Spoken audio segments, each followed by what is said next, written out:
In this video, I will show you how to share a Google Sheets file. To get started, go to the Google Sheets app and click the file you want to share.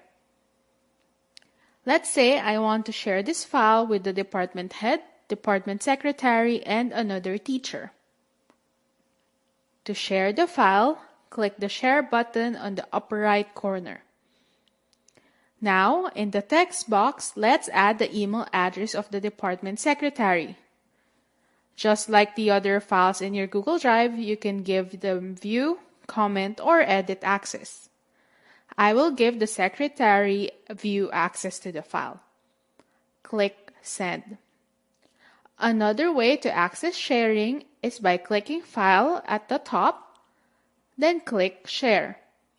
Now, let's add the email address of the department head. Let's give them comment access. Click Send. Now, let's click the Share button on the upper right again and add the email address of my fellow teacher. Then select Edit Access. Click Send.